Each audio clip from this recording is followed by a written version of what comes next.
ओम श्री विष्णवे नमः। आज अश्विन माह के शुक्ल पक्ष की एकादशी तिथि है और इस एकादशी को हम पापांकुशा एकादशी के रूप में मनाते हैं। आज मैं आपको पापांकुशा एकादशी की संपूर्ण व्रत कथा सुनाऊंगी। इस दिन भगवान श्री हरि विष्णु के पद्मनाभ रूप की पूजा करने का विधान है।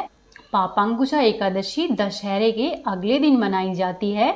ऐसी शास्त्रीय मान्यता है कि मनुष्य कठिन तपस्या करके जिस फल की कामना करता है वह पापांकुशा एकादशी के दिन शेष नाग पर शयन करने वाले भगवान श्री हरि विष्णु की आराधना करने मात्र से ही प्राप्त कर सकता है।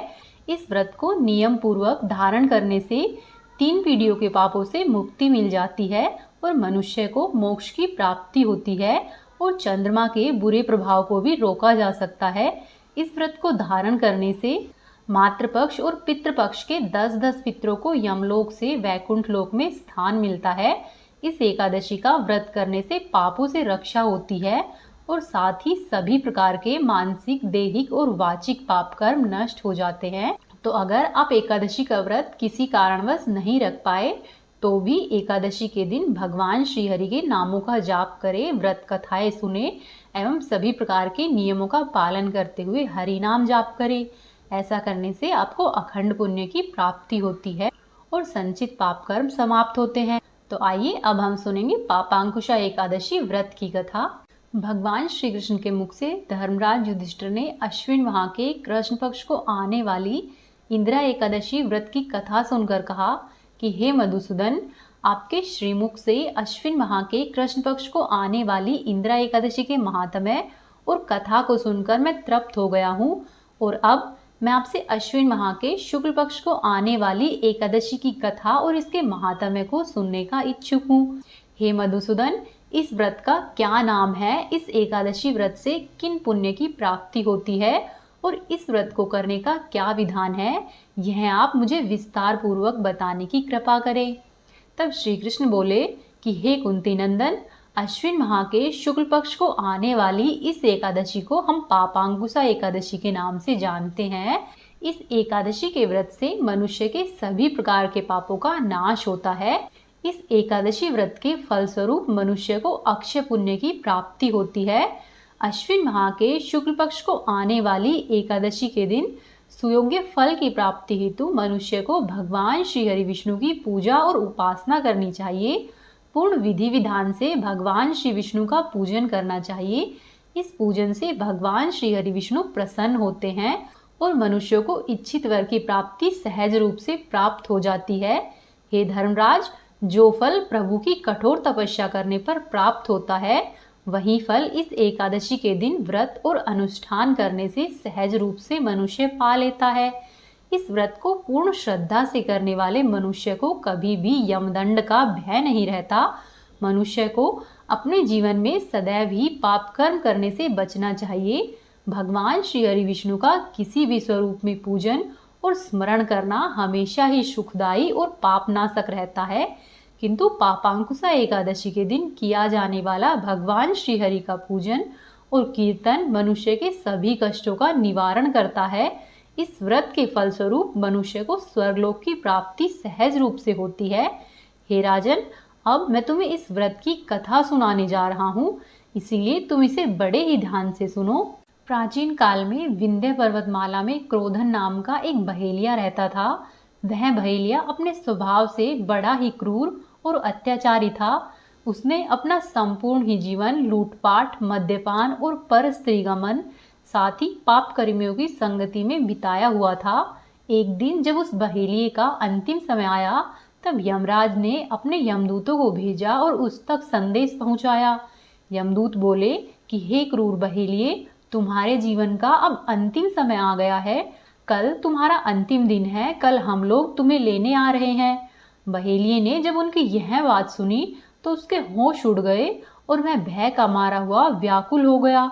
उसे कुछ सूझ नहीं रहा था कि वह इस अवस्था में क्या करे और कहाँ पर जाए। इसीलिए वह परेशान होकर वन वन भटकता हुआ ऋषि अंगिरा के आश्रम में पहुंच गया। आश्रम में ऋषि को अपने सम्मुख पाकर उसके श्री चरणों में नतमस्तक होकर वह बहेलिया प्रार्थना करने लगा। उसने कहा कि हे मुनिश्रेष्ठ, मैंने अपने जीवन काल में सदैव पाप कर्म ही किए हैं और अब मेरा अंतिम समय निकट आ गया है और मैं भय के मारे व्याकुल हो गया हूँ। हे शरणागत वत्सल, आप अपनी शरण में आए हुए इस पापी और दुराचारी का उद्धार करें और मुझे इस पाप कर्म से मुक्ति दिलाने का कोई उपाय बताइए। फिर आगे श्री कृष्ण कहते हैं कि हे कुंती नंदन, अपनी शरण में आए हुए मनुष्य का उद्धार करना एक ऋषि का परम कर्तव्य होता है और इसी कर्तव्य के अनुसार ऋषि अंगिरा ने कहा कि हे क्रोधन, तुम दुराचारी हो, तुमने सत्य कहा है। तुमने अपने संपूर्ण जीवन काल में कभी भी कोई पुण्य कर्म नहीं किया है, किंतु यह प्रभु की ही दिव्य लीला है कि जो तुम्हें अपने अंतिम समय में सद्बुद्धि प्रदान करके मेरे समक्ष प्रस्तुत किया है।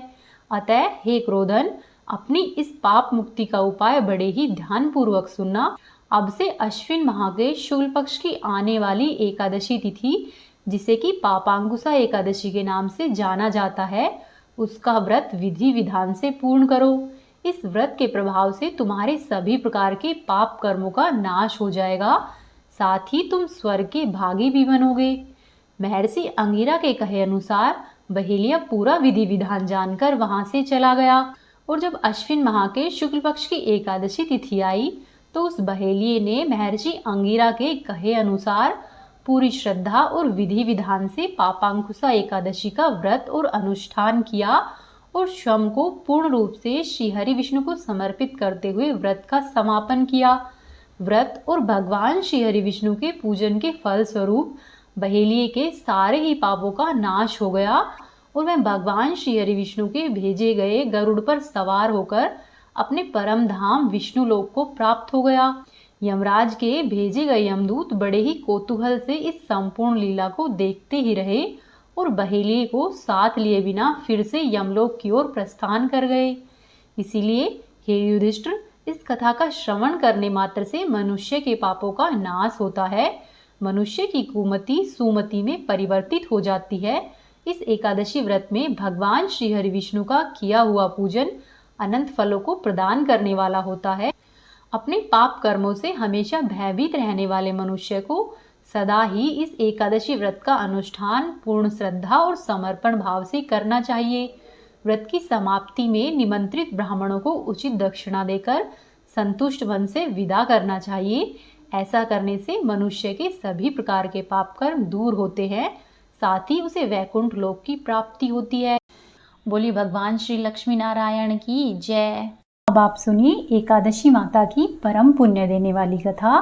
एक बार की बात है, एक राज्य में एक राजा था। वह अपनी प्रजा का बहुत अच्छे से ध्यान रखता और प्रजा भी राजा को बहुत पसंद करती। उस राजा की 2 बेटियां थी। राजा अपनी दोनों बेटियों से बहुत प्रेम करता था। राजा की छोटी बेटी दिखने में बहुत सुंदर थी और राजा की बड़ी बेटी छोटी बेटी के मुकाबले थोड़ी कम सुंदर थी। राजा की छोटी बेटी एकादशी माता की पूजा किया करती और सभी लोगों से बहुत ही प्रेम पूर्वक विनम्रता से बातें किया करती। इसीलिए ही सभी लोग राजा की छोटी बेटी से बहुत प्रेम करते और इसी कारण राजा भी अपनी छोटी बेटी को बड़ी बेटी से अधिक प्रेम करता था, जिसके कारण राजा की बड़ी बेटी अपनी छोटी बहन से ईर्ष्या करने लगी। राजा की दोनों बेटियां धीरे धीरे बड़ी होने लगी। जब वे बड़ी हो गई तो पड़ोस के ही एक राज्य में रहने वाले राजकुमार राजा की बड़ी बेटी के लिए रिश्ता लेकर आया।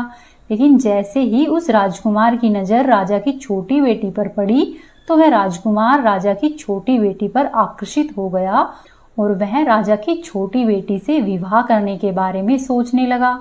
उस राजकुमार ने राजा की बड़ी बेटी के साथ विवाह करने से मना कर दिया और उसने राजा से कहा कि मैं आपकी छोटी बेटी से विवाह करना चाहता हूँ। यह सब देखकर राजा की बड़ी बेटी को अपनी बहन पर बहुत अधिक क्रोध आया। साथ ही राजा की बड़ी बेटी अपनी छोटी बहन को अपना सबसे बड़ा दुश्मन मानने लगी। राजा की बड़ी बेटी ने अपनी छोटी बहन से बदला लेने का निर्णय किया और उसने अपनी बहन को जान से मारने का निश्चय किया।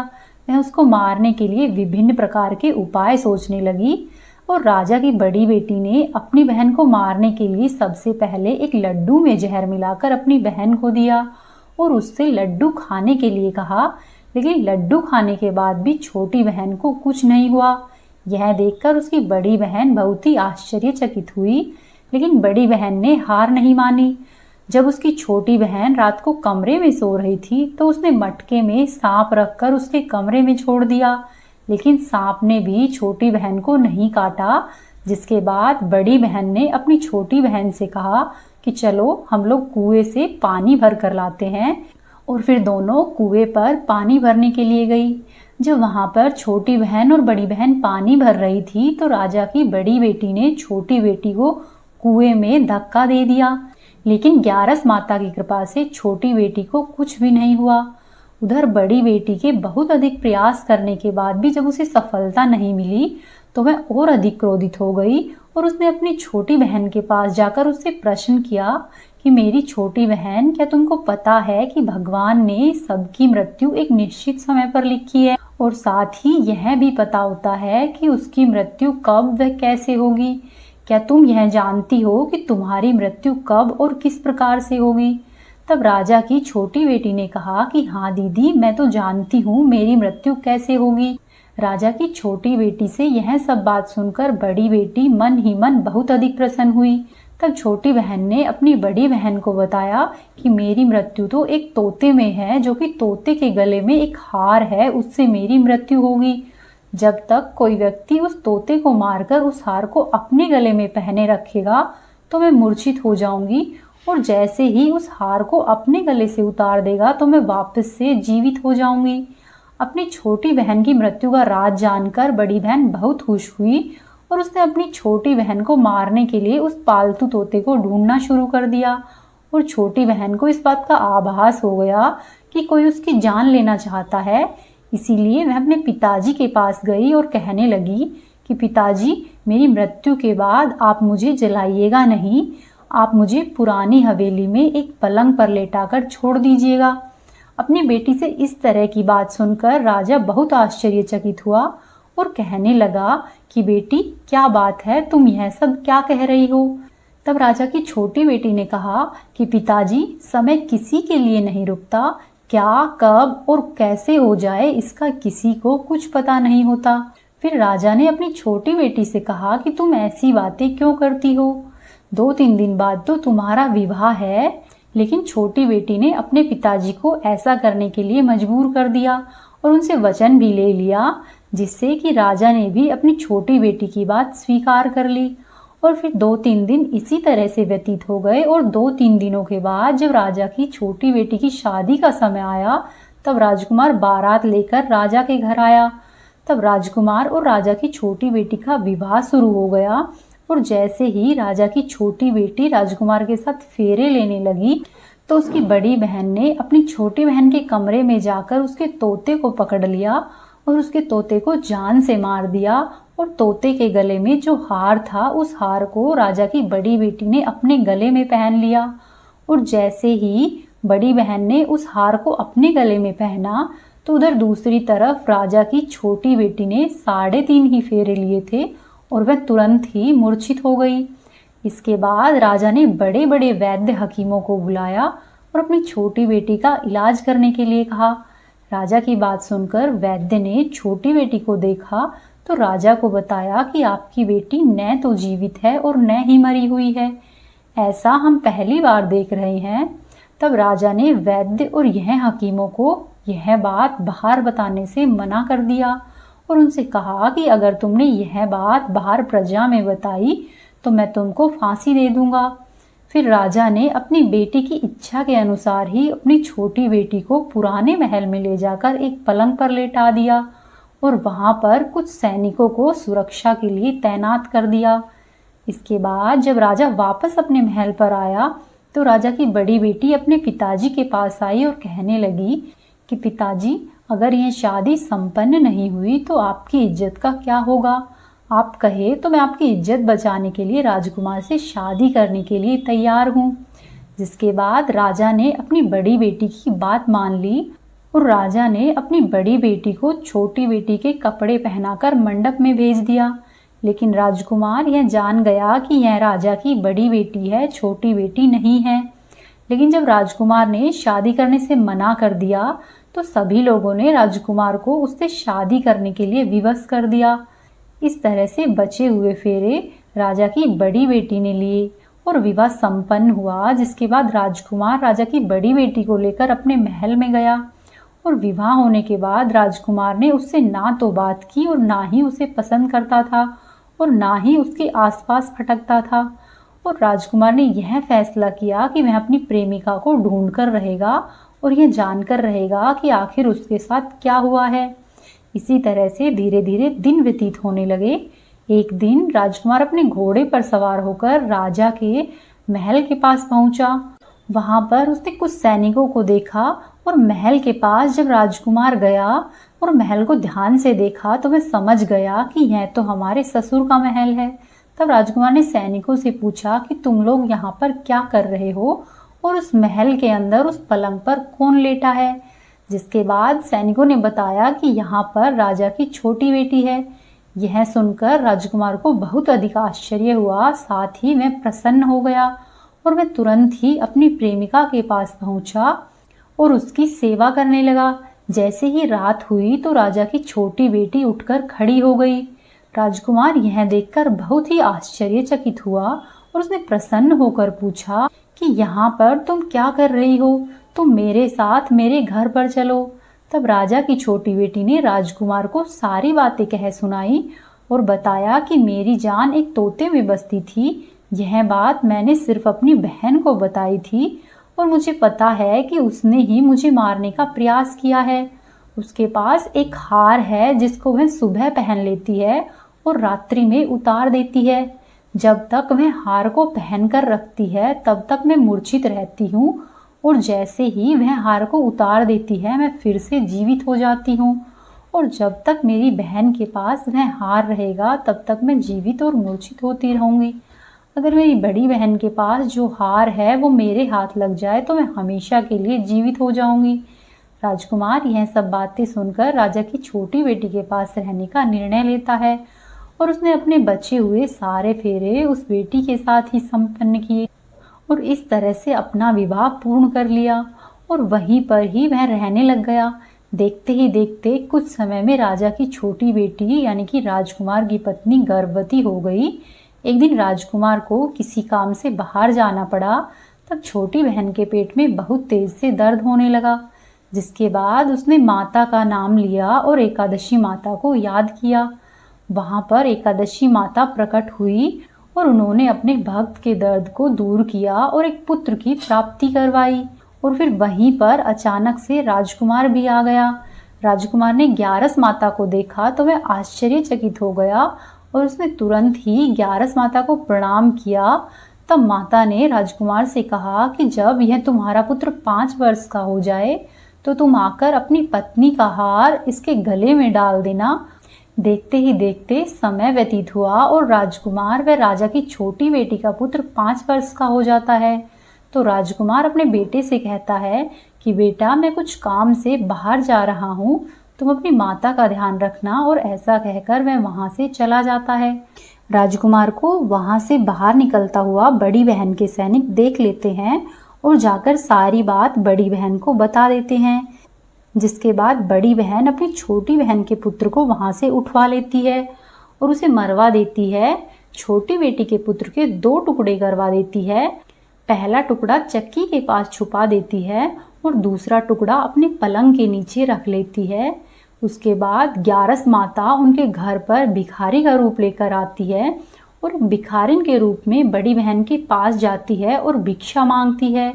तब बड़ी बहन अपने नौकरों से कहती है कि जाकर दरवाजे पर जो भी है उसे भिक्षा दे दो। नौकर जैसे ही ग्यारस माता को भिक्षा देने आते हैं तो माता उनसे भिक्षा लेने से मना कर देती है और कहती है कि मैं तो तुम्हारी महारानी से ही भिक्षा लूंगी। नौकर ऐसी बात जाकर अंदर बड़ी बहन को बताते हैं। फिर बड़ी बहन स्वयं ही माता के लिए भिक्षा लेकर आती है। तो माता एक बिल्ली का रूप लेकर उसके कमरे में चली जाती है और वहां पर छोटी बेटी के पुत्र के 2 टुकड़ों को आपस में जोड़ देती है और उसे जीवित कर देती है और फिर उसे वहां से लेकर चली जाती है। धीरे धीरे इसी तरह से कुछ दिन और व्यतीत होते हैं। फिर एक दिन राजकुमार अपने पुत्र को बड़ी बहन के पास लेकर आता है और उससे कहता है कि ये मेरा पुत्र है, यदि तुम इसका अच्छे से ध्यान रखोगी तो संभव है कि मैं तुमसे बातें करना शुरू कर दूं। और फिर राजकुमार अपने बच्चे से कहता है कि तुम्हारी मम्मी से उसके गले का हार मांग लो। तो मैं अपने पिता की बात मानकर राजकुमार का लड़का अपनी मम्मी के पास जाता है और कहता है कि मुझे आपका हार चाहिए।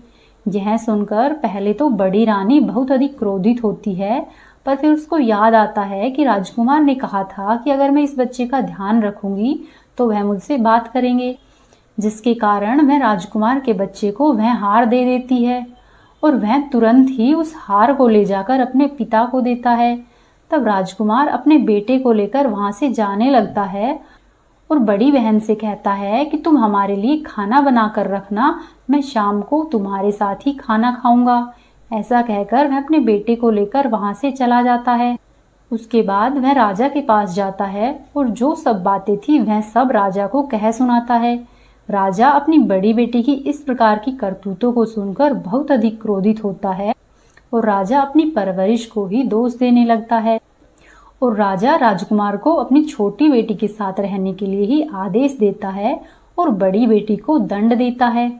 इस प्रकार से 11 माता की कृपा से राजकुमार और राजा की छोटी बेटी सुखपूर्वक प्रेम से रहने लगते हैं।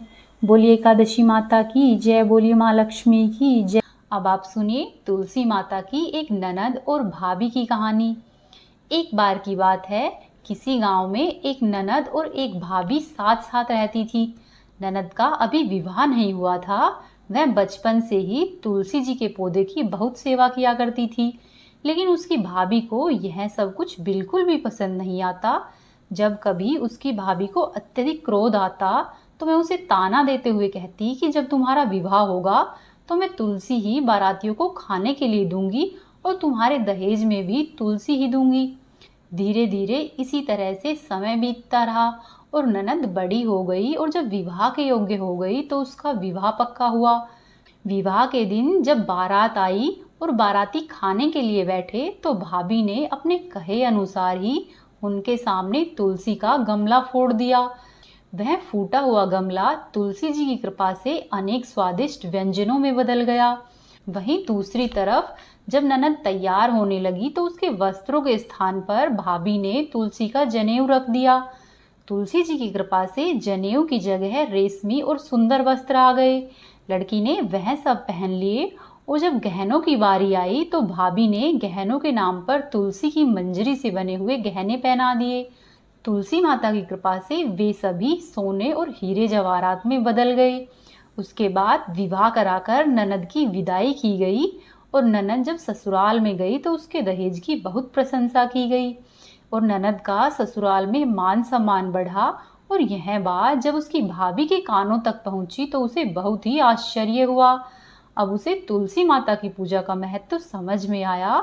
वहीं भाभी को भी एक लड़की थी। वह अपनी लड़की से कहने लगी कि तुम भी तुलसी जी की सेवा किया करो, तुम्हें भी बुआ की तरह ही फल मिलेगा। वह जबरदस्ती अपनी लड़की से तुलसी जी की सेवा कराने लगी, परंतु उसकी लड़की का मन तुलसी जी की सेवा में नहीं लगता था।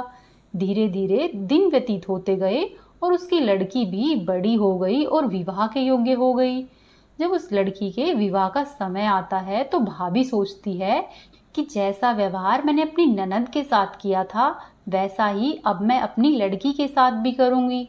तो ऐसा करने से वह भी गहनों से लद जाएगी और बारातियों को खाने में पकवान मिलेंगे और इसे ससुराल में भी बहुत इज्जत मिलेगी। ऐसा सोचकर जब बारात आती है और बाराती खाने के लिए बैठते हैं तो वह उनके सामने तुलसी का गमला फोड़ देती है, लेकिन इस बार गमले की मिट्टी मिट्टी ही रहती है। फिर जब वह वस्त्र के रूप में अपनी लड़की को जनेऊ देती है तो जनेऊ भी अपना रूप नहीं बदलता है। इसी तरह से वह गहने पहनाने के समय पर अपनी लड़की को तुलसी जी की मंजरी देती है, लेकिन तुलसी जी की मंजरी भी अपना रूप नहीं बदलती है। उसके इस तरह के व्यवहार से सभी बाराती बहुत दुखी होते हैं और वे सब उनकी बुराई करते हुए चले जाते हैं। फिर लड़की जब विदा होकर अपने ससुराल जाती है तो उसके ससुराल में भी उसकी बहुत बुराई होती है। कोई भी उसका आदर या सम्मान नहीं करता है। धीरे धीरे इसी तरह से दिन व्यतीत होते रहते हैं। विवाह के पश्चात भाभी कभी भी ननद को घर पर नहीं बुलाती थी। तब एक दिन उसके भाई ने सोचा कि मेरी बहन को घर पर आए हुए काफ़ी दिन हो गए हैं, क्यों न मैं ही अपनी बहन से मिलकर आ जाऊं। ऐसा सोचकर उसने अपनी पत्नी से कहा कि मैं अपनी बहन के पास जा रहा हूं, तुम उसके लिए कुछ उपहार दे दो। तब भाभी ने थैले में जवार भरकर कहा कि तुम अपनी बहन के पास ये लेकर जाओ, और कुछ भी नहीं है। तब भाई दुखी मन से अपनी बहन के पास चल दिया, और वह सोचता हुआ जा रहा था कि कोई भाई अपनी बहन के घर पर जवार लेकर कैसे जा सकता है। ऐसा सोचकर वह जहाँ से जा रहा था वहीं पास में ही उसने एक गौशाला देखी। वह गौशाला में गया और गाय के आगे उस जवार के थैले को उल्टा कर दिया। तभी गाय पालने वाले ने कहा कि भाई, आप गाय के सामने हीरे मोती और सोना क्यों डाल रहे हो। भाई आश्चर्यचकित हो गया और उन सबको उठाकर वापस से थैले में डाल लिया और धन लेकर खुशी खुशी अपनी बहन के घर की तरफ चल दिया। और अपनी बहन के घर पहुंचकर अपनी बहन से मिला और अत्यधिक प्रसन्न हुआ, और जो भी रास्ते में घटना घटी उसने वह सब कुछ अपनी बहन को कह सुनाई। तब बहन ने कहा कि हे भाई, यह सब तो तुलसी माता की कृपा से हुआ है। बोलो तुलसी माता की जय। हे तुलसी माता, जैसी आप ननद को आई है वैसी सबको आना, जैसी आप भाभी को आई है वैसी किसी को भी नहीं आना। श्री हरि विष्णु भगवान की जय। ये थी आज की कथाएं। उम्मीद है आपको पसंद आई होगी। आपसे एक निवेदन है, यदि आपने अभी तक चैनल को सब्सक्राइब नहीं किया है तो सब्सक्राइब कर ले, वीडियो को लाइक करें और वीडियो को अधिक से अधिक शेयर करें, और कमेंट बॉक्स में जय श्री हरि अवश्य ही लिखें।